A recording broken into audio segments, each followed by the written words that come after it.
right, and we are live with another episode of Top 10.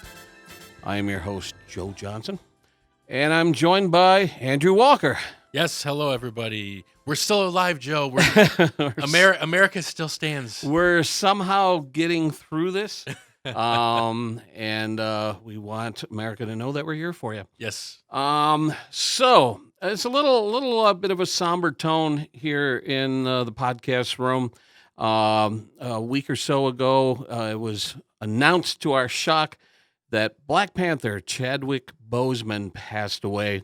And it was so surprising for me because earlier that day, before I had learned the news, I was at the Marvel exhibit at the Henry Ford Museum where I was taking pictures and posing with costumes from Black Panther and a Black Panther figure that you can get photo ops with. And so I get home and I start watching the Avengers. I brought it up on Disney Plus. And as I'm watching the Avengers, I pick up my phone, I look at it, and I see the news alert. And I'm like, it didn't process. I'm like, wait a second, I'm confused. Is there someone else named Chadwick Boseman that I'm not aware of? And eventually it sunk in, and I had to hold back the tears. It was a complete shock. Apparently, he kept his battle with colon cancer private, and not a lot of people were aware of it. And so it came as a shock for many, many people. What was your reaction when you learned the news of the Black Panther's passing? I think I was just as shocked as everybody else. And like you said, no, I don't think anybody knew about it except for possibly his wife and maybe, parents. But even people at Disney said that they had no idea. Yeah. Ryan Coogler, who directed him in this movie, Black Panther, he said he had no idea. Yeah. I mean, think about this. He's been battling it for 4 years. Well, Black Panther came out in 2018, which meant he was undergoing chemo and had experienced surgery at some point and was shooting Black Panther where he was in peak physical condition. Right. It's crazy. And he looked great in that film. Yeah. But think about how much he had to hide, all the pain that he had to work through. Yeah. And now we're on the other side of that because he's passed. Think about how strong of a person that is. I know that I would never be able to do what he did. Yeah. And then to go and visit little kids in hospitals like he did, knowing in his mind that's what he was dealing with, it's an amazing character, really. Yeah. Yeah. And one of my reactions was upon learning of his death, I'm like, why Black Panther? Why did you have to take Black Panther from us?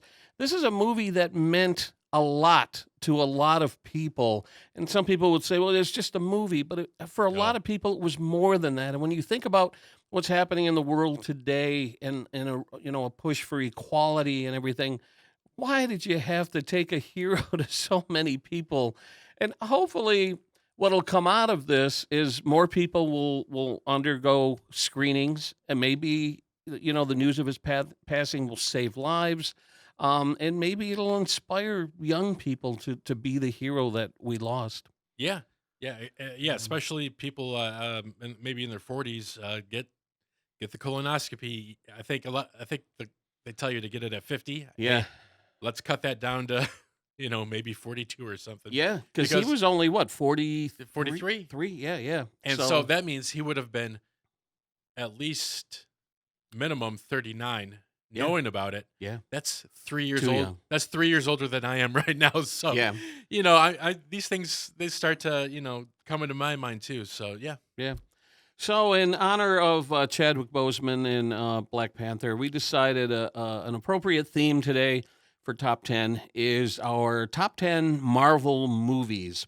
So we are going to go down our list. I asked Andrew to come up with a list of 10 of his favorite Marvel movies.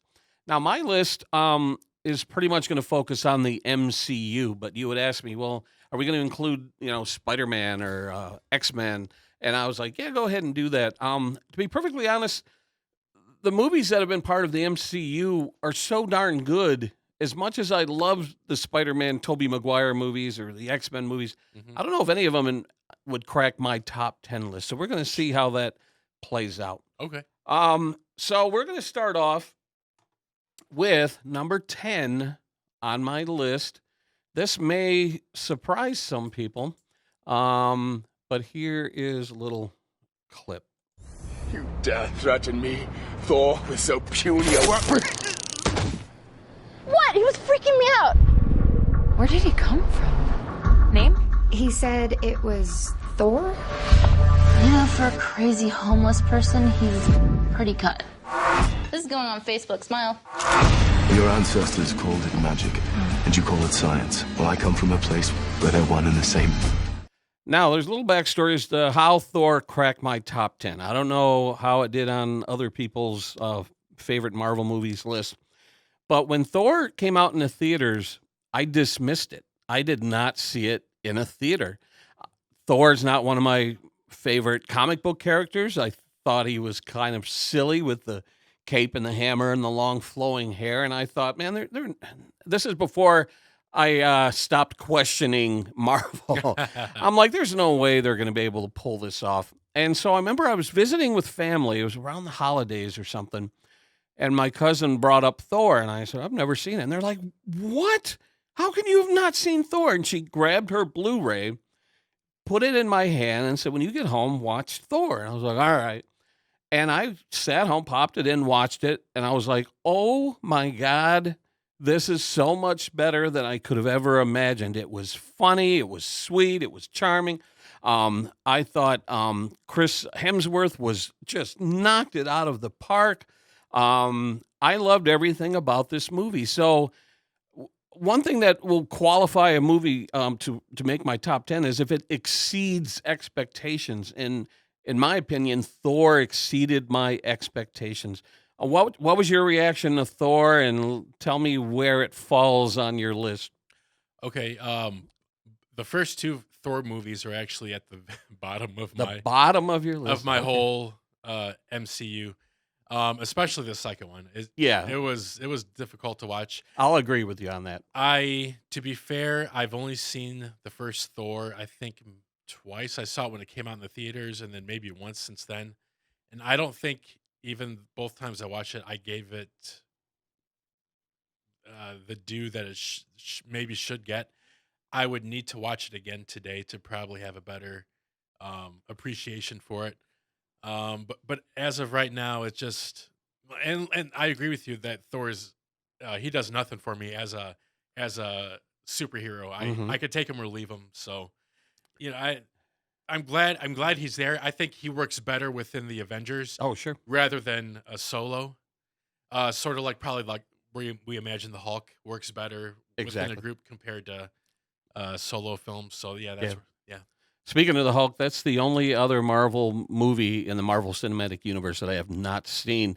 Not only have I not seen it in theaters, I haven't seen it at all yet. The Edward Norton version. Yeah. I'm gonna have to check it out at some point, but yeah, it's not great. I wasn't a fan of the Eric Bana version, and then when they did almost a remake with Edward Norton just like a few years later, I'm like, what is going on here? So, so I don't know. The Hulk, I like you said, I much prefer the Hulk as part of an ensemble piece. Yep. All right, moving on to number 9. This is a movie we just talked about a little bit. Wakanda forever! Black Panther cracked my top 10, comes in All at right. number 9, released in 2018. Great movie. A lot of people refer to this movie as the Marvel Cinematic Universe's crowning achievement. Not sure if I agree with it, but I really, really enjoyed the movie. I loved the message that it has. I even loved the villain. I loved Killmonger's backstory. Yeah. That you almost kind of get where he's coming from. Like, Oh yeah. he's like, why are you not sharing the power that you have and the technology and the weapons to help people like us out in other parts of the world? And you're like, yeah, why aren't you doing that? My theory is that if those two sat down in a room together for an hour, they'd be on the same page. Yeah. They would go out and get stuff done. I agree. And so I really, really enjoyed the villain in this movie. And that's something I really appreciate in a movie is when the villain is sympathetic, like you kind of get where they're coming from, and Yeah. it's unfortunate that it has the tragic ending for him, because there's a moment there at the end of the movie where you're kind of hoping that maybe they'll save Killmonger, and then he's like, I don't want to be saved, and I was like, wow, that's pretty powerful stuff. It was. So Black Panther is just such an important movie to a lot of people, and he's such a great hero. And we were introduced to him in Civil War, Mhm. and then he played Wakanda, played a major role in Infinity War, and it was really great to see Black Panther become a major player in the Avengers movies and the Marvel movies. And again, just to reiterate what we said earlier, it's just such a huge loss. And I just read recently that Marvel said they are not going to recast T'Challa. They're going to crown the Black Panther mantle on somebody new. That's what I figured they would do. And some people are saying maybe it should be given to Shuri, which Yeah. I think is a really interesting proposal. Mhm. I loved Letitia Williams, I think is her name, that played Shuri. I think it's right, Letitia Wright. Okay, yeah, Letitia Wright. Yeah. I absolutely loved her in the Black Panther movies, and to give her the Black Panther mantle, I would be all for that. I just think that would be awesome. And I thought the same thing, and I was just going to bring it up if you didn't bring it up.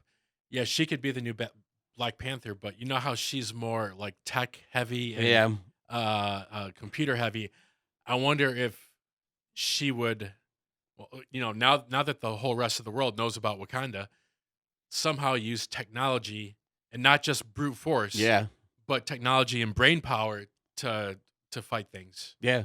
Maybe they could, go that direction. When we last left Wakanda, pretty much those flowers that give the Black Panther its power were all pretty much destroyed. So unless there's a crop of them hiding somewhere in Wakanda, I don't know if they can give someone the new Black Panther powers. But I they're- completely forgot about that part. Yeah. Okay. So it's going to be interesting to see how they move forward with it. But I kind of expect the next Black Panther movie, whenever they get around to it, that it's going to start off with a grand funeral for T'Challa and then pass the mantle on to somebody else I wonder if they would use some sort of rotoscoping technology like they did with Carrie Fisher and Star Wars, and bring him in. and bring him in from previous footage from Yeah. previous films. Nothing too long, nothing big, but Yeah. just simply him handing it over to her and sort of like a spiritual ceremony. right. And it doesn't have to be him physically, but like him spiritually. I would love Be that. interesting. I would like that. Yeah. I did download this clip that I wanted to play today. In my culture, death is not the end. It's more of a stepping off point. You reach out with both hands and Bast and Sekhmet. They lead you into the green veldt where you can run forever. Whew, gives me goosebumps, man. All right, so Black Panther clocks in at number 9. I'm going to move on to number 8. Again, this might be a controversial pick, but I've rewatched this movie several times, and every time I see it, I like it better each time. I'm sorry, Tony. If I see a situation pointed south, I can't ignore it. Sometimes I wish I could. Sometimes I want to punch you in your perfect teeth. Stay down. Final warning. I could do this all day. All right, I've run out of patience. On to roost! Hey, everyone. Captain America: Civil War. Now, some people kind of dismiss it, say it's not one of the better Marvel movies, but each time I watch it, I realize how significant it is, because it introduced us to Black Panther and Wakanda, in Wakanda for the most part, And Spider-Man. and Spider-Man, and watching the Avengers split into these factions and seeing them go toe to toe with each other, but pulling their punches because they didn't want to hurt each other until there's a big reveal at the end of the movie, and then Iron Man and Captain America just start unleashing on each other. It's tough to watch because these two great characters are going at it, but such a powerful movie, and everyone contributes. And that's the amazing thing about the Marvel movies is that they're brilliantly taking all these characters and allowing each of them to shine and to play their role. And you would think that having all these characters on screen at the same time would be overwhelming and would result in nonsense, kind of like those, Schumacher Batman movies when they just tried to cram too much into one movie. But Sure. Marvel is just masterful at putting all these characters on the screen and giving them each their due. And so Civil War, I think, has some really, really important moments in the cinematic universe and is entertaining as heck. So where does Civil War fall on your list? I actually don't have Civil War Okay. on this list. I do love the movie, but it's probably more so in the middle of the pack for me. But that's saying a lot because I love these movies so much. It shows it's sort of symbolic where it shows the captain led side who believes more in, I guess, liberty versus the Iron Man side who thinks, oh, safety's number one. Right. So and that's of course the number one issue that or one of the biggest issues in the world today, liberty versus safety. And Yeah. so it was pretty symbolic about that. And I think they handled it well. And like you said, it was nice seeing Black Panther on screen for the first time, and then our new young Spider-Man for the first Tom time. Holland, Tom who Holland. just was fantastic in the Yep. role. Yep. Yeah, Yeah, it's a great movie. It's one of those films I've watched probably at least once a year since it's come out now. Yeah. The last 4 years. Yeah. Yeah. Yep. And I could see both sides of the argument too, the Iron Man side versus Captain America side. Where, if you follow Captain America's logic, the problem with leaving the Avengers unchecked is every time they're in a big battle, they destroy everything around them and people die as they're trying to save the world. And so Tony's argument is, we need to kind of put things in check and work with the cooperation of the global governments. And so you kind of see both sides Sure. of the issue. So, Yeah. Yep. yeah, I really enjoy it. I think it's a really fun movie. Mm-hmm. All right, so that's number 8 on my list. Number 7 is another one of those movies that exceeded my expectations. I knew nothing about this superhero team, and when I read about them, I'm like, what is this supposed to see or be? And I thought it was just going to be like a one and done, a weird experiment, and my God, it turned out to be so much better than I ever imagined. Mm-hmm. I come from Earth, a planet of outlaws. My name is Peter Quill. There's one other name you might know me by. Star-Lord. Who? Well, Star-Lord, man. Legendary outlaw. Guys, forget it. So it was funny. It was exciting. You take this ragtag bunch of heroes and throw them all together. You got a raccoon and a tree and a purple guy and a green girl. And I just thought it was so darn entertaining. And I absolutely loved this movie. And I actually like the sequel quite a bit too. Yep. But I loved Guardians of the Galaxy. It's just one of the most entertaining movies I've seen in recent years. And talk about exceeding my expectations. It just blew away my expectations. What are your thoughts on Guardians of the Galaxy? Guardians, I love it. It's actually my number 10. Okay. I've been a big Chris Pratt fan back when he was on Parks and Rec. Yeah. And then all of a sudden I see him on the show start losing weight. And then a couple months later I hear Chris Pratt is going to be in a new Marvel movie. So I'm like, oh, this makes sense. I'm not as big of a comic book nerd as a lot of people. So I had never heard of Guardians. But once I saw the movie, I'm like, oh, we got something here. This works on every level. He's great as the lead. All the other characters are great. The idea, like you said, the idea we have a raccoon, Groot, all these absurd things. But then also how they tie into things that we already know. Yeah. In the Marvel universe, and I love it, and I can't wait in probably 2 or 3 years from now when we get the third one. Right. Yeah. Yeah, and it could be a really, really great trilogy when it's all said and done. And, you talk about Chris Pratt on Parks and Rec. If you were to go back in time and tell your younger self he's going to be a superhero someday, you'd be like, come on. He's pudgy, he's soft, he's goofy. And somehow he transformed himself into a leading man superhero, and he did the same thing in the Jurassic Park franchise. And I never would have predicted he was going to go on to become one of the biggest stars on the planet. I didn't either, but good for him. Yeah, and his casting in Guardians of the Galaxy was just, I think, what helps make the movie as entertaining as it is. For that type of film, you got to have somebody who's genuinely funny as the lead, not somebody just trying to fake the funny. He's a genuinely funny guy. Exactly, and it comes across. Yep. All right, so that is number 7 on my list. Let's move on to number 6, and then I'm going to turn it over to you, Andrew. All right. Number 6, to me, sort of is in the same vein of Guardians of the Galaxy, where it's very, very funny, very entertaining. Unlike most of the Marvel movies, which even though they're really entertaining, a lot of them have a lot of serious, undertones. This movie went in a different direction and is almost laugh out loud funny. And now, I give you your incredible.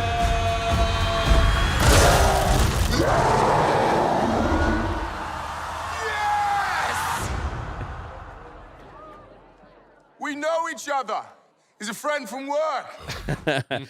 That classic line from Thor Ragnarok, from what I've read, was suggested by a child who was visiting the set as a Make-A-Wish that was granted, and he made a comment about Hulk being a friend from work, and Chris Hemsworth said, "Hey, let's do a take where I say it." And not only did it make the movie, it made the trailer, which was great.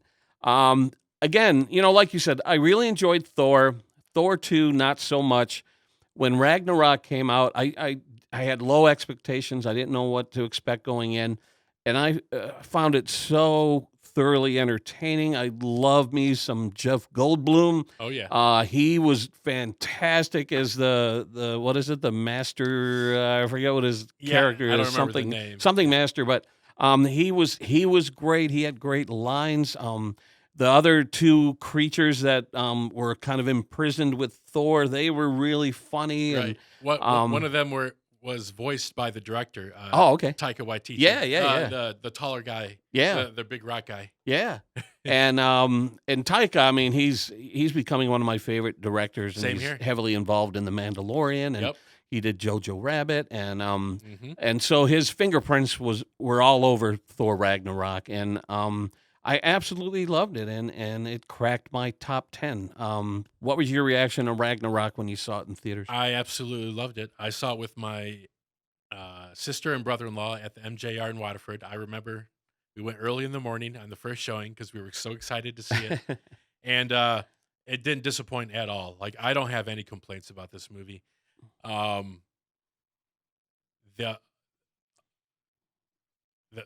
the colors, it's a very colorful movie. Right. Especially when, they go to that one planet where Jeff Goldblum is. Of course, he's one of my favorite actors, Jeff Goldblum, so he stole the show. And now, like we were talking about, the director, Taika Waititi, is doing the sequel called Thor: Love and Death. I think it's called, or Thor: Love and... Now, is that the one where Natalie Portman is going to play like yes, a major role in yes. it? Interesting. She's going to be like a female Thor guy, Wow. as far as I know. But yeah, it's called Thor: Love and Death or something like that. Of course, we Interesting. don't know when we're going to see that, but yeah. That's all I can say about that movie until it's my turn to talk about it on my number 3. Now, of course, Ragnarok established a reason why Thor and the Hulk were missing from Civil War. Now, the real reason is, and I remember hearing the creators talk about this, is if they're going to have the Avengers, splitting in half and fighting each other, that the Hulk and Thor it would be too much, like to see Thor going against the Avengers with all his power and the Hulk just creaming people. So they were like, let's send them off on a side quest because it would just tilt the scales too much if they were fighting the other Avengers. So that's the real reason. But I hadn't thought of that. Wow, yeah, okay, yeah, and so while the Avengers were fighting amongst each other in Civil War, Hulk and Thor were off having their adventure in Ragnarok, and it all just came together really, really nicely and was just incredibly entertaining. Yep. So, Yep. All right, so that's my number 10 through 6. We'll get to my top 5 in a moment, but I'm going to give Andrew a chance to go over his 10 through 6. Okay. Two of these 5 we've talked about, so I won't go over those too many, but I'll still go. My number 10 is Guardians 1, which I loved for all the right reasons we said. Yep. It was unexpected, out of left field, but it worked, and they knew they caught lightning in a bottle with the cast, the ensemble, the story, Chris Pratt, everything. Now I'm going to go up to my number 9, which is not in the MCU. It is X-Men First Class. Okay. I really, really, really like that movie. I was a medium fan of the first 3 X-Men movies, from 2000 to 2006. Yeah, I enjoyed them. I didn't dislike them, and some people say X-Men 2 is one of the better Marvel movies, period. But yeah, I enjoyed all of the X-Men movies. But I thought First Class brought a little bit of fresh air to it, obviously because of the new casting. The younger casting, it taking place in the early 60s. I don't have a whole lot to say about it, but yeah, it's my number 9. Number 8, which I love because it is so fun. It has one of my favorite actors in it, is the first Ant-Man. Okay. Yeah. Yep. And like you said about Chris Pratt, I say about Paul Rudd. If you were to go back to when Paul Rudd was in Anchorman in 2004 and told him, "Hey, buddy, guess what? You're gonna be getting paid $15 million a year to play Ant-Man in a Marvel movie," he'd be like, "Get out of here!" Right? But it works. And one thing that's great about the casting in the series is it's so believable. Mm-hmm. I've heard people say 90% of your production is casting. Yeah. So they do great with casting. What I got to say about Ant-Man, when Ant-Man came out, I enjoyed it, but by the time it came out, I was getting a little burnout on origin stories. I was getting tired of having to sit through half hour, 45 minutes of someone gaining their abilities and stuff. Like I wanted to see movies where we just kind of leap in to see what's going on. And so, in my opinion, I actually liked Ant-Man and the Wasp better than the first Ant-Man because it's like, okay, we got the origin story out of the way. Boom, we leap right into this adventure. And I really enjoyed Ant-Man and the Wasp quite a bit. Yeah, me too. I like it almost just as much as the first one. Yeah. It's just the first one. I guess for me, I do like the origin story, but the second one was probably just as good in my opinion. Now, one of the reasons that Ant-Man doesn't crack my top 10 is the villain. I thought the villain was kind of weak. It was I can't even remember his name. I know he was like a bee of some sort. What was he? He had the lasers that came out. Yeah, on the side. And so I think that might be the reason why I don't like Ant-Man as much as you. Is I felt the villain was sort of weak, but the worst Marvel movie is better than most movies. So so I can't complain too much. Right. All right, my next one, number 7, is Black Panther, like we talked about. Mm-hmm. I won't go too much on it, but there was one scene in particular which was so beautiful, and I'll never forget. It's when T'Challa is in that open field, and everything is all purple and dark at night, and I believe it's when he's talking to the spirit of his father. Yeah. That scene right there just like stuck with me forever because it was so big and beautiful. Yeah. And he had his doubts about whether or not he can Yes. lead, and his father told him that you have the ability to lead. That part, both both visually and emotionally right Yeah. there. I don't think I'll ever forget that. Right. To see where they go forward with the series, is anybody's guess. Yeah. But I support them wholeheartedly. They got a great thing going. It's just unfortunate we lost Chadwick, but we'll see how they keep it going. Yeah, I'm looking forward to it. And then my number 6 is Spider-Man: Homecoming. Mm-hmm. So was that a split Marvel Sony production? I think so, because Sony at the time of Civil War owned the rights to, or had the rights to Spider-Man, and they had to loan them out to Marvel, which Right. makes my brain hurt. Yeah. And from what I read, when they were ready to go into production on Civil War, they weren't even sure they were going to get them, and then they found out at the last moment that they were able to get them. Wow. And so Sony does have its hand in these Spider-Man movies. Okay. I like that it's our first proper introduction to the Tom Holland. Obviously, we saw him in Civil War, Right. but we get to know him as a kid. To me, he's more believable as a high schooler compared to Tobey Maguire or Andrew Garfield. Yeah, I agree. Who, I mean, it's not their own fault, but they were older when they made these roles. And I know Tom Holland's probably 22 or so, but he looks a lot younger. Yeah, definitely. So that's definitely in his favor. He's a British actor who has a great American accent. Yeah. With some British actors, you can tell sometimes it bleeds through, but Yeah. with him, he's great. His I guess his relationship with Tony, how he kind of looked up to him, almost like a father figure. That always hit me right here in the heartstrings. Yeah. And of course, the end of Endgame. Oh, right.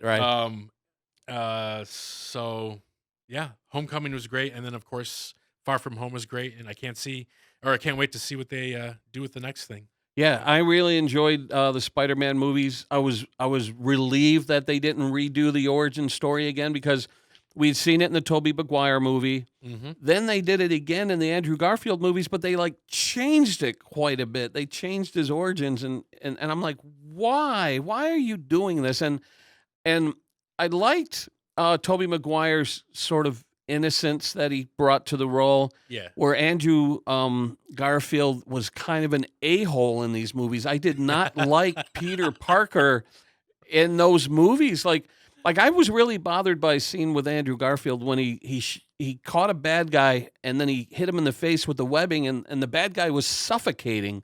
And as Spider-Man mocked him, the bad guy is suffocating until he goes over and pokes some holes in the webbing. And I'm like, that's cruel.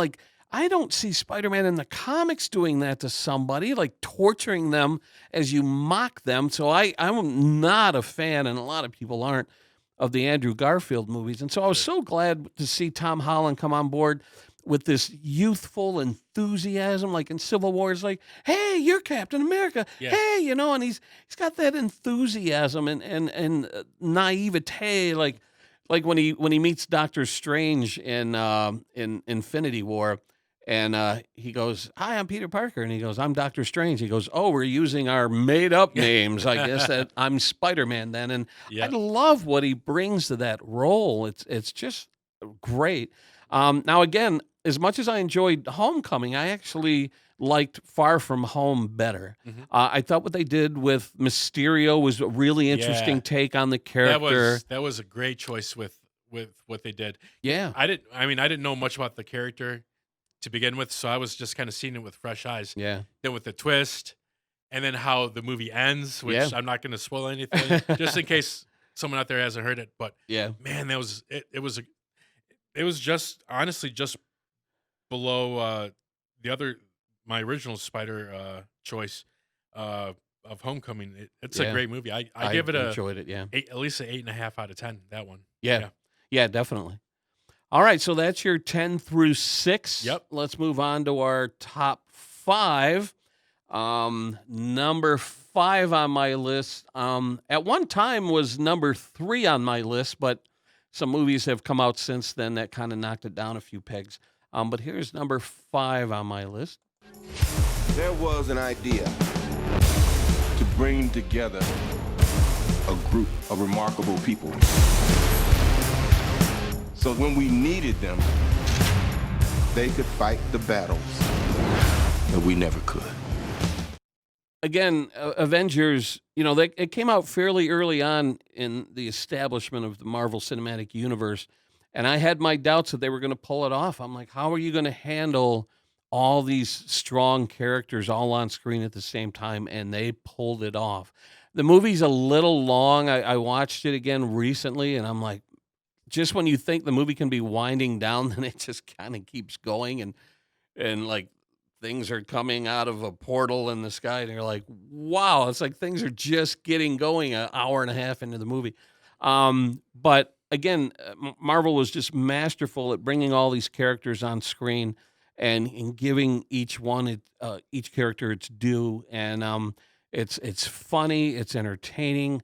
Loki is at his best in this movie. We neglected to talk about Loki in Ragnarok. He was great in Ragnarok too, and Loki's become one of my favorite movie villains of all time, what they've done with that character. And he just had some great lines in Avengers, and when he's trying to argue with the Hulk, and the Hulk just starts throwing him around like a rag doll is one of my favorite movie moments of all time. But again, Marvel's Avengers just exceeded my expectations. It was so much better than I could have ever thought it could be, and is one of my not only favorite Marvel movies, but one of my all-time favorite movies. What was your reaction to Avengers when it came out? I loved it when it came out. I think that was 2012. Let's see. Yep, 2012 exactly. Yeah, I loved it. It's not one of my favorites, but I kind of felt like there was too much going on at that time, because movies previous to that, they were all pretty much like solo films. Oh, exactly, yeah. So when everybody got together, I really had to pay attention to follow everything, and I didn't get it all, seeing it in the theater the first time. So I had to, watch it several more times, and it started to make sense. But that's a lot of these movies, like Infinity War and Endgame. They are kind of overstuffed, a little overpacked, because that the creators want to put as much as they can within a movie to please everybody. So I get it. But yeah, I don't have any complaints about the movie. It's just it's more middle of the pack for me. And I like how they kind of folded in the characters. Like, they all didn't appear at the beginning. They kind of introduced them, brought them in slowly throughout the movie. Like, we don't see Thor until pretty far along in the movie, when they have Loki on board the plane, and all of a sudden you start seeing lightning and stuff, and you're like, uh-oh, here comes Thor. And one of my favorite lines in the movie is when they're talking badly about Loki, and Thor says, now that he is my brother, and it's like, well, he killed 80 people over the last couple of days, and he goes, well, he's adopted. I'd love that line. I'd love that line. So yeah, again, it was just amazing to me that they brought all these characters in and pulled it off. It was just so much fun. Yeah. Number 4. Now, a lot of these movies that we were talking about are pretty light and kind of fun. Number 4 on my list kind of goes in the other direction, which makes me really, really love it as a good movie. Let me play a little clip here. Are you ready for the world to see you as you really are? Look out the window. You know how the game works. Disorder, war. All it takes is one step. We're gonna neutralize a lot of threats before they even happen.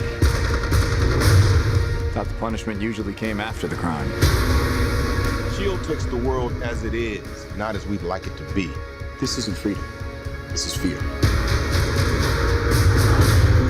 You need to keep both eyes open. Before we get started, does anyone want to get out? So Avengers kind of laid the groundwork a little bit of some distrust when Captain America discovered that that S.H.I.E.L.D. had some weapons that were manufactured based on Hydra technology, and Captain America was like, what's going on here?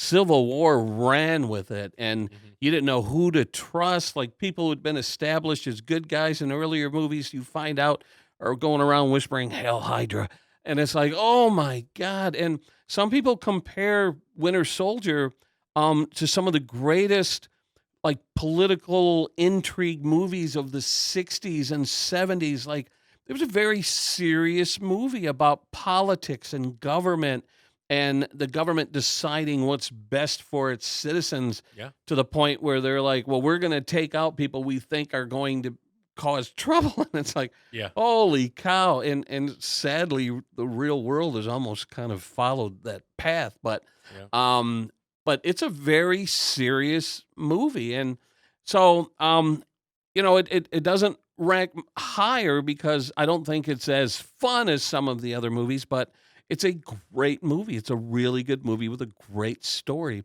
What's your thoughts on Winter Soldier? Yeah, it is one of the more serious films Yeah. in tone, and just there's a lot of violence and fighting. Not graphic violence, of course, but Mhm. and it's like the opposite of like Thor Ragnarok. Yeah, And, exactly. and tone and everything. I loved it. I of course I saw it in the theater when it first came out, and I love Captain America. He's one of my favorite Marvel characters. And to see him confront his buddy from the past, Mhm. that's a pretty Oh, yeah, emo- Bucky. They brought Bucky, in yeah, Bucky as the villain. Bucky, Yeah. Bucky as the Winter Soldier, and Yeah. think about all the emotional divide within Captain's head about, oh well, this guy's going to be a murderer, but is Bucky still in there somewhere where I can save him? Yeah. I know I love this movie. It didn't crack my list, but it's a great film.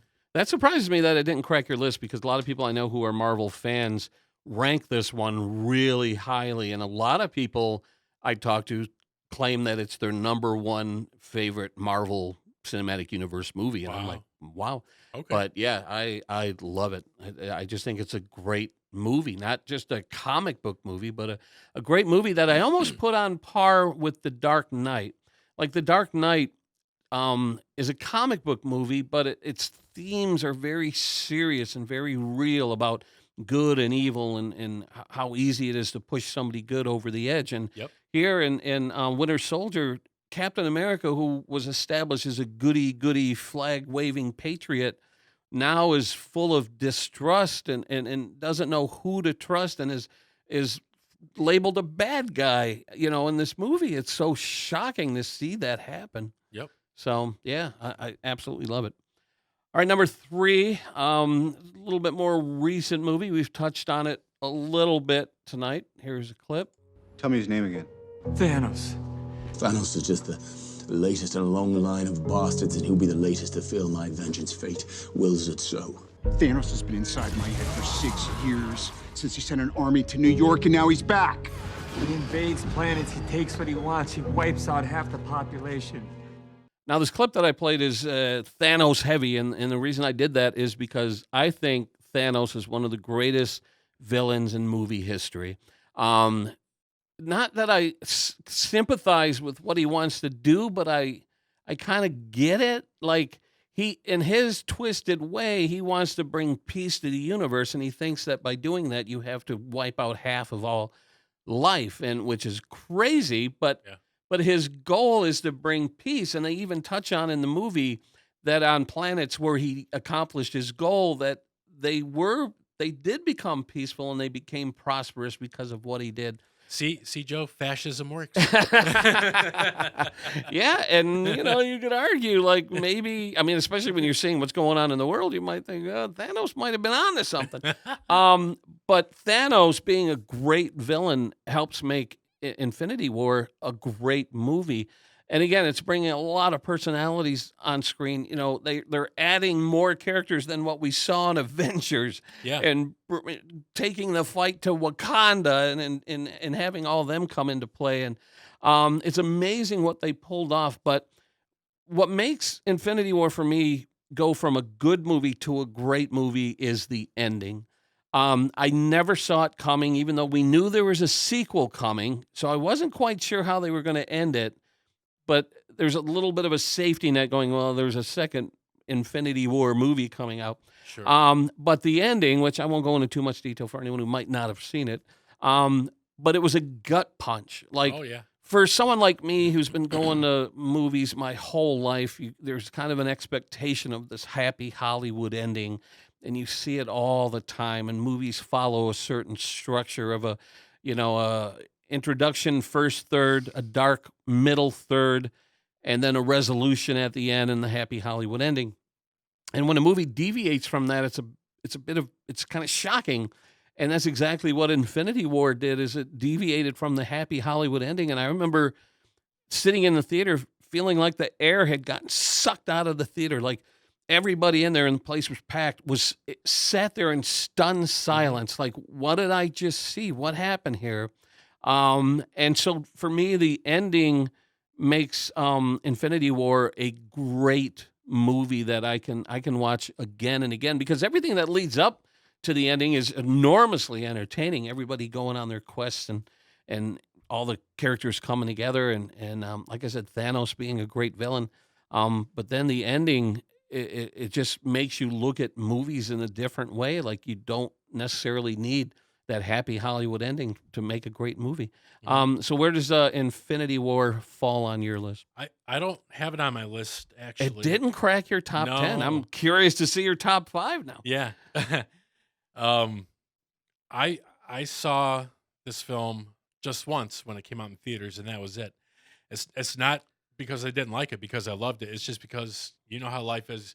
There's so many movies and TV shows, we watch, we try to keep up with. And plus, I knew literally 1 year later that I would have the sequel to it. So it's like, I don't know if I need to really watch it again. But yeah, no, it was long. I'm one of those people that love long movies. To me, the more story you can pack into a movie, Yeah. without it being overstuffed. Yeah. But give it another 20 minutes. I love that. So Infinity War, to me, didn't feel like its length. No, it didn't. Even when I just watched it again recently, I had back-to-back viewings of Infinity War and Endgame, which I'll talk about in a second, but it doesn't feel long to me because it moves along at a quick pace, and there's always something going on. There's no slow moments in the entire film. Yep. Yeah, the pacing was great. You never felt like it was a slog in any way. Yeah. Now, Yeah, I love it. then, so like I said, we know there's going to be a sequel after Infinity War, and I just watched Infinity War and Endgame back to back, and as much as I find Endgame entertaining, and there's some really great moments in it, like Cap picking up Thor's hammer and the portals opening up, and Black Panther stepping through, and everyone coming to save the day. There's some really great moments in Endgame, but to me, it's almost a little disappointing because it undid what made Infinity War so great. Like, it gave them sort of a easy out, which, I mean, it's not easy by any means, but it's like Infinity War was so powerful, but they were like, well, we're going to kind of undo what we did in Infinity War. And it's a little disappointing. And then they kind of set up rules for time travel in Endgame, and then they break their own rules. And what Captain America did at the end of Endgame, I thought was a mistake. I think they should have ended the movie at Tony Stark's funeral and then rolled credits, because as soon as Captain America did what he did, I rolled my eyes because it was selfish what he did. He changed the timeline, which kind of violated the rules. Like, they said that if you go back in time with the Infinity Stones and you do something different, you create a new timeline. Well, that's exactly what he did, yet somehow he appeared in the current timeline, which I thought was BS, because you told us early in the movie you can't do that. And so if he was going to live his alternate life that he wanted to, he should have, at the end of it, came back to the time machine and like appeared in the time machine as an old man, and all the other Avengers would be like, oh my God, did something happen? He's like, no, everything's fine. But to have them come over and sit on the park bench knowing exactly when they were going to be in that area doing their thing, I thought that kind of violated the rules they established, and I thought it was very selfish of him to do that. And plus, by going back in time and living, 80 years or whatever, think about this. He witnessed 9/11. He witnessed all the great tragedies of American history. Did he do anything about it? Because if he's in this timeline, that means 9/11 happened and all these terrible things happened, and he did nothing about it. Well, we don't necessarily know that's true, because at the very end, when they're just sitting on that park bench overlooking the lake, at that moment, you don't know that 9/11 didn't happen. Right. Yeah, you know? because I never referred to Right. it in that timeline. So all that we know is just what we see in that little area. Right. So Marvel could throw us a huge left turn and be like, okay, this is the new reality. Yeah. Which I don't see them doing, but it's it's a possibility. Well, that I read someone talking about, Captain America's life, that 80 years, and they're like, well, what if she had married someone else? He went back and ruined that. And they said, well, not necessarily, because they never showed who Peggy's husband was. It could have been Steve Rogers the whole time. We just never when they were saw that. dancing in the house. Yeah, well, Oh no, if Captain America didn't go back in time, Peggy would have lived her life and had married and had her own life. So by going back in time, did he ruin all that, or was Steve Rogers always the guy? Like when he went back in time, you saw that picture on her desk of a young Steve Rogers. So does that mean that in this timeline that she had been married to Steve Rogers?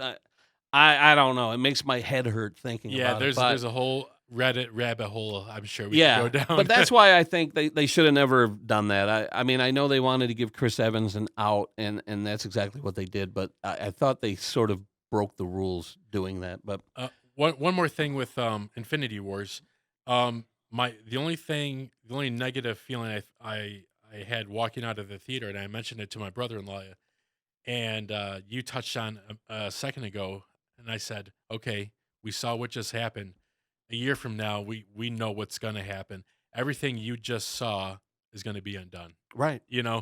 So, which it's impossible from a Disney standpoint to keep that a secret about what's going to happen. But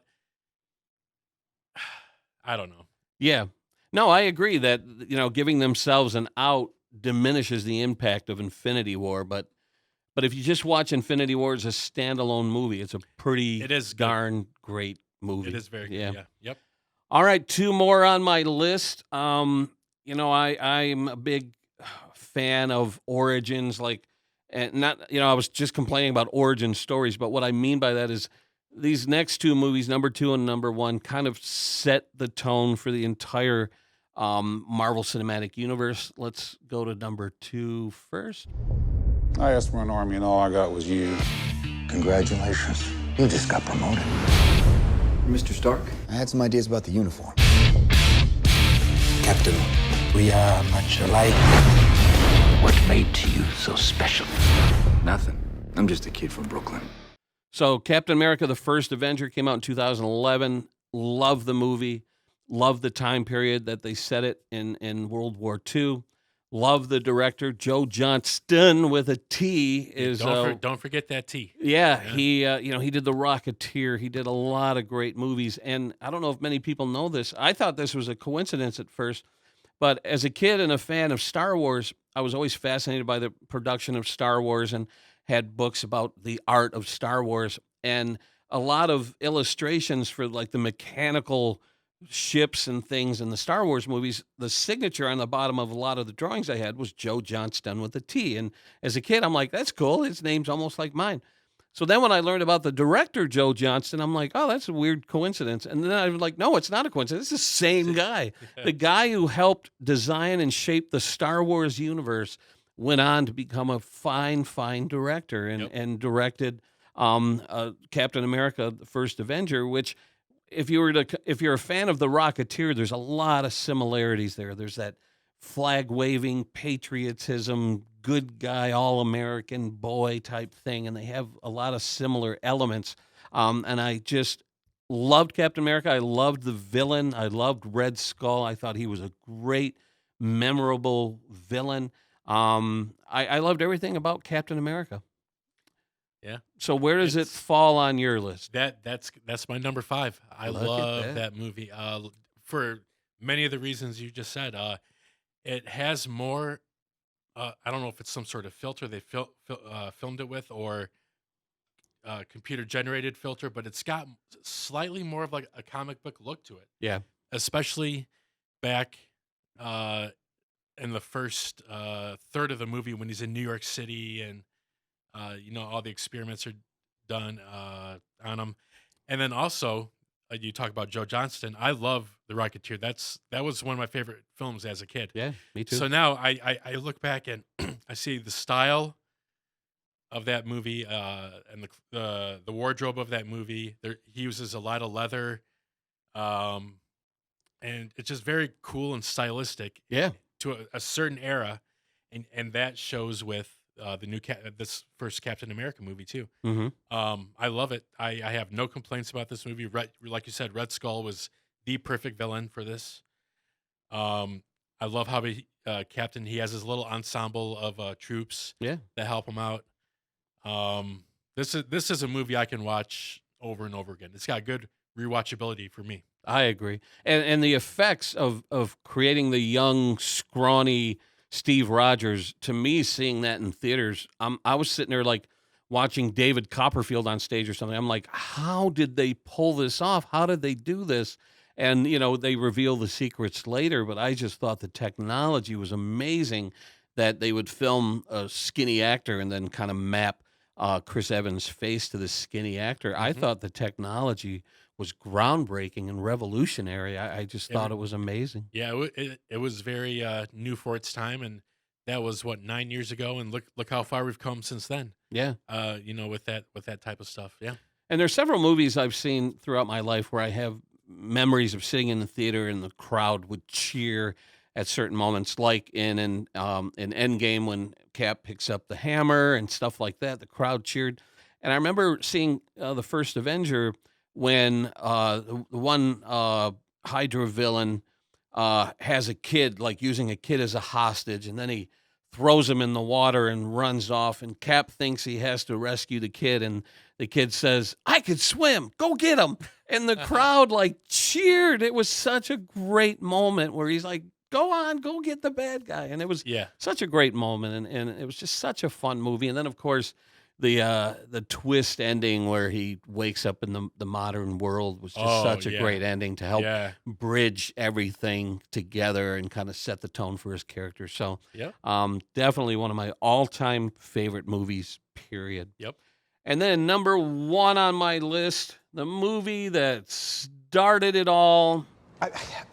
I'm just not the hero type, clearly, with this laundry list of character defects, all the mistakes I made, largely public. Truth is, I am Iron Man.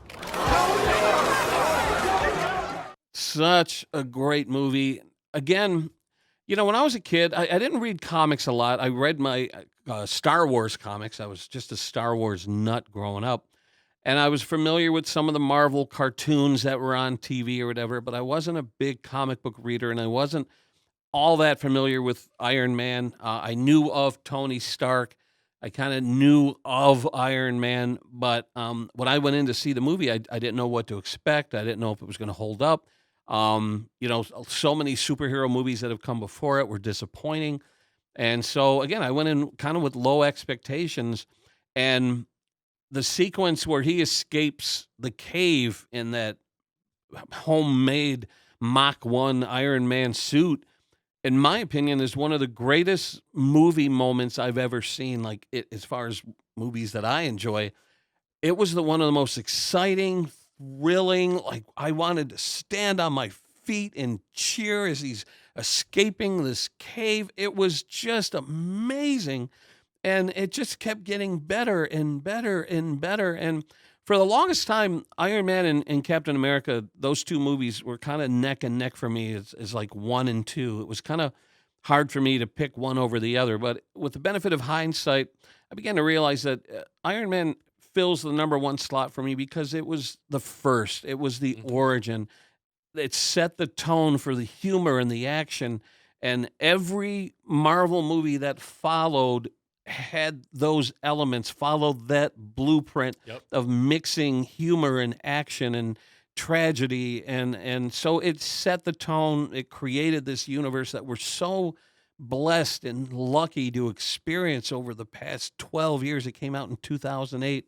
And it's going to continue to move forward. And Iron Man had such a great arc through all the movies and all the way up through Endgame, where you realize that he's the backbone, he's the heart of the Avengers, he's the catalyst for everything that had happened, from creating Ultron, which ultimately led to the creation of Vision, to so much that happened in all those movies. It's all about Iron Man. It all revolves around Iron Man. So I don't think any Marvel movie can come out that would supplant Iron Man as number one on my list. It's a milestone. It started a new era of filmmaking, and Robert Downey Jr. was just perfectly cast as Tony Stark. So I just can't imagine a movie beating Iron Man for the number one slot. So where does Iron Man fall on your list? Numero uno as well. Awesome. Great minds think alike. So at this point, do you just want me to go through? Recap your top five. Okay. So Captain America 1, which we talked about. Love it. Number 4 for me is Endgame. I loved Endgame. So you liked Endgame more than Infinity War? I did. Interesting. I find that interesting. Just that third act was just absurd, and it definitely saves the whole movie. It'll go down in history as one of like the biggest, most dramatic, third acts, in my opinion. Yeah. I won't spend too much time on it, but I loved it. I do want to, since you're on it, I wanted to bring up the one shot that kind of gives me goosebumps is when all the female characters sort of come together in one shot on the screen. That was such an iconic moment, which I guess hints at some of the future plans for the Marvel Cinematic Universe, that the women are going to play major roles. Okay, I haven't heard that, but I'm all for that. So yeah, Endgame. Endgame is that movie that, okay, a couple people die. The sacrifices that were made. The sacrifices that were made by at least two of the main characters. Where does Disney go from there? Do you recast those characters? Because that would be some pretty hard shoes to fill. Well, I don't see them recasting them. I think their arcs are done. And again, this almost kind of undermines the weight that went to Black Widow's sacrifice, when after experiencing this dramatic moment and heartbreaking moment, then they're like, coming to theaters soon, Black Widow. And it's like, what? Now I know this upcoming Black Widow movie takes place earlier in the timeline, but it sort of deflates that moment that we experienced together in Endgame, that now we're going to see her on the screen again. So if they do future Black Widow movies, I would imagine it's going to take place earlier in her career, but I don't see them going back and rescuing her or anything like that. I think her arc is done. I think so. Which brings up kind of an interesting point. This is something we haven't touched on. When Captain America is tasked with having to return all the Infinity Stones, when you really think about it, it's not as easy as it sounds. And the one that I really think a lot about is the Soul Stone. So, they had to make a sacrifice to get their hands on the Soul Stone. Well, now Captain America is going to return it. And how is that going to happen? And think about who he has to face to return the Soul Stone. Red Skull, who's the guardian of the Soul Stone. So imagine Captain America walking up to Red Skull and go, here, we don't need this anymore. I want to see that movie. How do you explain Captain America returning all those stones, and what's his reaction when he sees Red Skull, guardian of the Soul Stone? I don't see Captain America returning the Soul Stone and then Red Skull saying, "Okay, well, I'll give you Black Widow in return." I just don't see that happening. So I think Black Widow's story arc is done. I think she's done. And then in that movie, she has a little sister, blonde. And I think it might be something more like she's passing it off onto her. Mm-hmm. And that actress, I know I told you about that weird movie, Midsummer. Oh yeah. So she's the lead in that. She's great. But if Marvel were to go down the road of having her be like the next Black Widow, I'd be for that. Now, speaking of which, nothing Marvel does is accidental. And if you look closely during Tony Stark's funeral scene, one of the characters who attends the funeral is the teenage boy who appeared in Iron Man 3, I believe. Yep, that's it. Yep. Now, there's a reason they put him in there, and it makes you wonder, is he going to carry on the mantle of Iron Man? Yep. So we'll see. I've heard people speculate. Yeah. All right, that's Endgame. My number 3 is Ragnarok, which we talked about. All right. I have no problem with that cracking your top 5. I absolutely loved it. Number 2. It's not an MCU movie, but it is Logan. I absolutely loved Logan when I saw it in theaters. It's a great comic book movie. They came out with a black and white version, which I have not seen yet, but I would like to see it someday. Wow. I think that'd be cool. Definitely not a kid's movie. Do not, just like Deadpool, don't take your kids to see it. Although when I saw both of those movies, there were 4 and 5-year-olds in that theater, and I'm like, because it's a comic book where movie. Are your parents? Yeah. I actually have enjoyed everything that the character of Wolverine has appeared in. Yes. Some people, criticize some of those movies like Wolverine Origins or whatever it is. But I enjoyed every movie. And kind of getting back to X-Men First Class on your list, I think my favorite X-Men movie, or any movie that involves Wolverine, was Days of Future Past. Yeah. I love that movie. I love that everything revolved around Wolverine. Yep. That's probably my favorite X-Men movie and my favorite Wolverine movie. But I agree with you that Logan's is one of the greatest comic book movies ever made. Yeah. I don't feel like they overdid anything. A lot of these movies seem like they're 80% CGI. This movie was very small percentage CGI. Had very realistic feel to it. Yeah. It was a great drama. Yeah. And it wasn't just like a comic book movie. It was an actual story of that trope of the guy trying to help a young girl escape and get to safety. Yeah. And along the way, all the things they encounter. I love those type of stories. Yeah, putting him in the role of the father figure and stuff. Yeah. I love those type of films. Yeah. Yeah, that was a good one. All right, and number 1, Iron Man 1. The movie that started it all. And think about the risk they took. Yeah. Making this movie, because before that, most Marvel movies were just jokes. Yeah. There weren't very many great ones.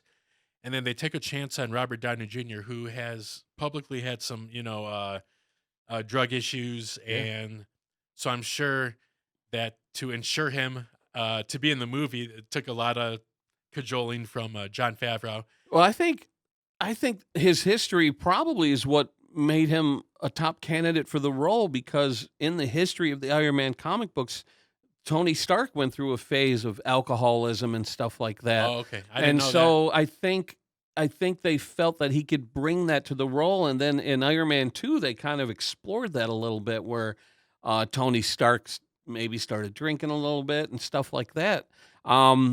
Speaking of Iron Man 2, for me, that's rock bottom as far as the entire Marvel Cinematic Universe. Iron Man 2 is rock bottom for me because of the fact that they explored those themes, which I'm like, I don't know if we need to see that. And so it's kind of disappointing for me that Iron Man is number 1 on my list and Iron Man 2 is at the bottom of my list. And then Iron Man 3, I enjoyed it, but it lacked action. It was more of a character-driven piece, Yeah, and there yeah. just wasn't a lot of action in Iron Man 3.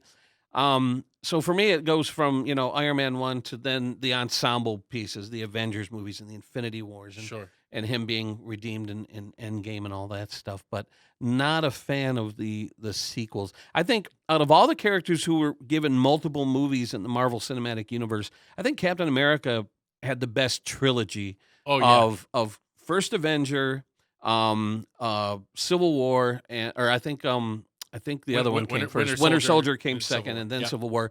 I think I could sit down and watch those three movies back to back to back, and they're really solid. But yeah, he has the most solid trilogy. Definitely not Thor. Those Yeah, yeah. Unfortunately, his his Uh, metal movie was a little weak. yeah, Ragnarok was pretty great. But yeah, but yeah, I'm just we're all very thankful that Jon Favreau had the guts to do it and say, hey, I love this story.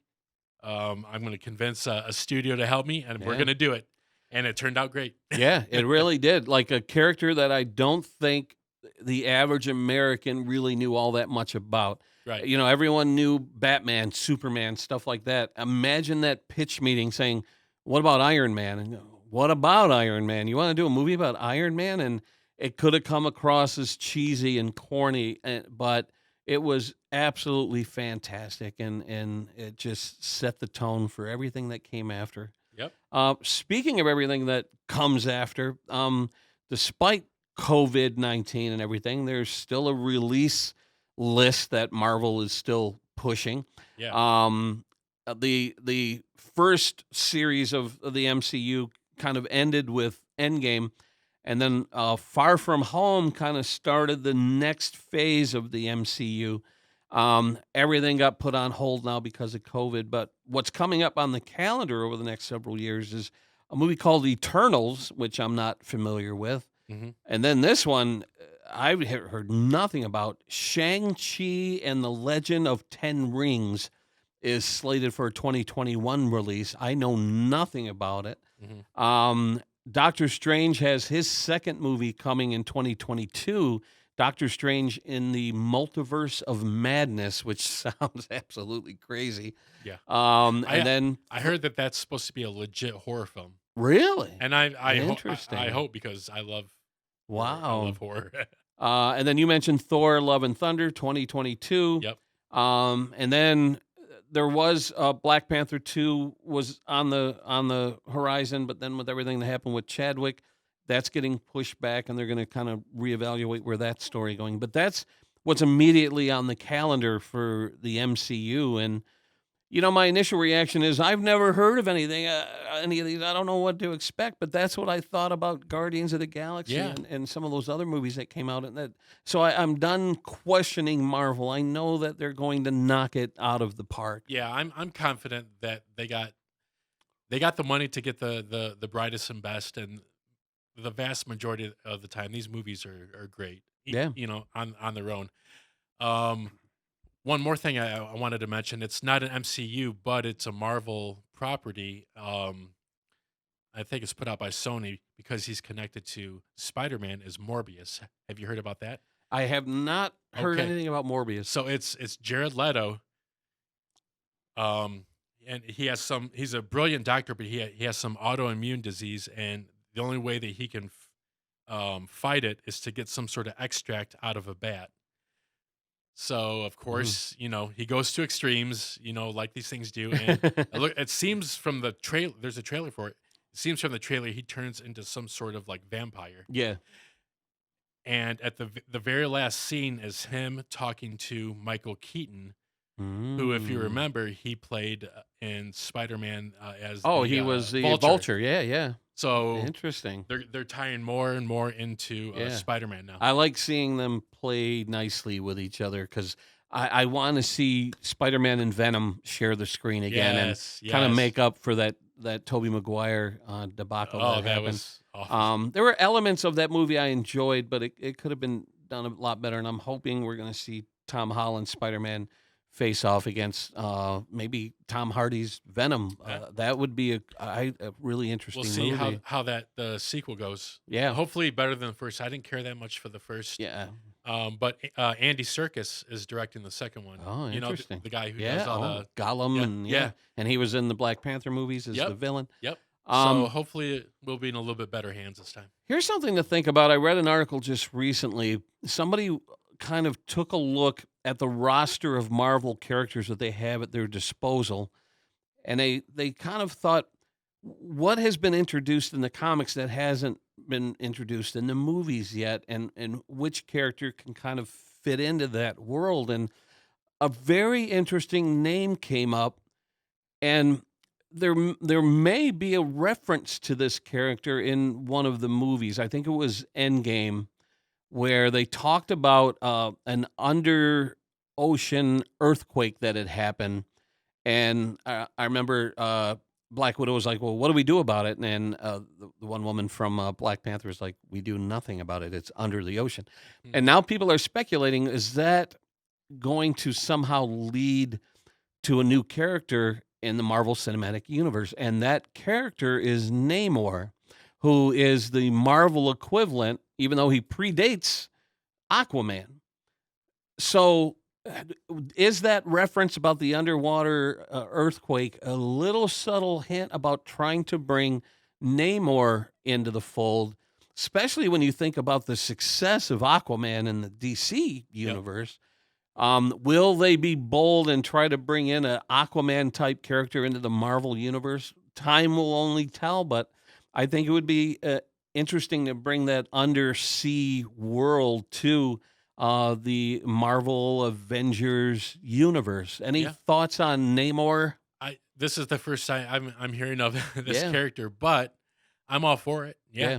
But because the only time we've ever seen the MCU go underwater is if I don't know, maybe there's submarines or something, but we've never seen any true superhero underwater, and it's time for it. I'm all for that. Now, the only reason I would see Marvel not going in that direction is so that they wouldn't be accused of stealing a page from Aquaman, even though, like I said, Namor predates Aquaman. But when you think about it, the DC universe does not hesitate to steal from Marvel. And a perfect example is that, as much as I love this movie, but Wonder Woman borrowed heavily from Captain America, that ragtag group of World War II soldiers all fighting. I'm like, oh my God, this is deja vu all over again. And they borrowed heavily from Captain America, and we're not ashamed of it. So I can see the Marvel people saying, you steal from us, we could steal from you. Plus, Marvel can easily say, hey, look at the facts. We came up with this guy before you did. Yeah. We're just simply now getting to the point where we can make our own version of this. Yeah. This is our own property. We're not copying off you guys. And they'll be fine. Yeah. I think they'll be fine. Kind of reminds me, when I was younger, I played a character on public access television. I had this made-up accent that I did. It was this goofy character with this accent. And I remember asking somebody what they thought of the character, and they said, well, to be honest, I feel like you're stealing from another guy at the public access studio who did a character with a bad accent, And I said, I actually did mine first. And they were like, oh, okay. So, sometimes you got to educate people and go, Namor came first. So we'll see. Yep. All right. So that kind of wraps up our discussion of top 10 Marvel movies, and looking forward to what the future holds. I think that period, that first phase, was a golden age of filmmaking that not only do I feel blessed to have been able to witness on the screen, but I'm almost envious of the kids. This is their Star Wars, like what Star Wars was to me as a 10-year-old. I feel like these Marvel movies are to today's 10-year-olds who are now in their 20s, Yeah, sure. But it was just a great thing to witness on the screen and seeing the technology advance. As far as CGI characters go, I think Thanos is right there at the top, that you felt compassion and rage at this fabricated, computer-generated character. And plus, you could tell it does kind of look like Josh Brolin. Yeah, and Josh Brolin did such a great job with that voice. Yeah. I am inevitable. So, yeah, again, we're looking forward to what the future has to hold. And Andrew, thanks for sitting in. Glad to have you back in the podcast room. And thank you. You have some upcoming projects you want to promote? Do You you have any pristine peninsulas coming up or Netflix and kills? We might do some Netflix and kills because we can only have 2 people in the studio at the time. Yeah. For Pristine Peninsula, I really do need to have 4 people. It just it just bounces. We bounce off each other better. We tried a Zoom episode, which it was okay. I'm glad I did it, but it's not the same as having everybody in the same room. Right. You know. Yeah, I agree. So whenever when here in the studio, when we can decide to open it up a little bit more, then I'll get Pristine Peninsula back. Also, me and a few friends started a sketch troupe called Magna Carta. Oh, yeah. We filmed our first sketch, and it's on my social media, Andrew Walker, on Facebook, Twitter, whatever. And we're just looking to make digital shorts right now since we can't get into the theater. So yeah, People are desperate for entertainment right now. I know. Support your local artists. Support your local small businesses. Yeah. All right. Thanks, Andrew. Looking forward to getting you back in the podcast room again soon. Thank you. And we'll wrap up this edition of Top 10. We'll see you next time.